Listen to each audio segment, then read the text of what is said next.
আচ্ছা, এরপর শব্দদ্বিত্ব। শব্দদ্বিত্ব যদি বলি, যে দ্বিত্ব মানে কিন্তু দুই, হ্যাঁ। তো পরপর দুইবার বলা, তা এখানে তিন ধরনের রয়েছে। তো যদি আমরা অনুকার দ্বিত্ব যদি বলি, অনুকার মানে হচ্ছে, এখানে অনুকার মানে অনুকরণ করা। মানে অনুকরণ মানে কি, কারো নকল করা। যেরকম আমি চাইলে হুবহু কারো নকল করা সম্ভব না। তা এই যে যেরকম, যে প্রায় কাছাকাছি এরকম কিছুটা কাছাকাছি চেহারার, এই যে তার এই যে যেরকম অঙ্ক টঙ্ক অনুকরণ করেই তৈরি হয়েছে, মানে নকল করে তৈরি হয়েছে, কিন্তু একই রকম না। এই সবগুলো একই নিয়মে খাটবে। এরপর ধনাত্মক। ধনাত্মক কি? প্রাকৃতিক শব্দ, যেগুলোর আসলে নির্দিষ্ট কোনো নাই, ধাতব স্পর্শে অবশ্যই।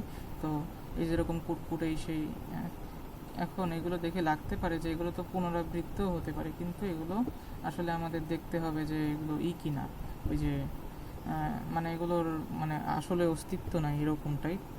এরপরে সে পুনরাবৃত্ত। পুনরাবৃত্ত মানে আবার, পুনরাবৃত্ত মানে কি আবার, তাই না?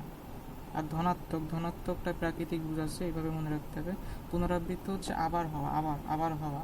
তো আবার হলে যেরকম গরম গরম আবার হচ্ছে, হাই হাই আবার হচ্ছে, কবি কবি আবার হচ্ছে। আর এগুলো হচ্ছে একটু একটু মানে আলাদা, মানে অর্থ আলাদা। আর এই পুনরাবৃত্তটা মনে রাখতে পারলে ধনাত্মক মনে রাখা লাগতেছে না। আর যেটা হচ্ছে আমাদের ছিল হচ্ছে গিয়ে একটু আগে, ওই যে অনুকারটা তো মানে দেখলেই বোঝা যাবে। তা এই শুধু পুনরাবৃত্তটা মনে রাখলেই হবে। এভাবেই মূলত প্রশ্ন টশ্ন সলভ করে দেখতে পারলে সুবিধা হয়।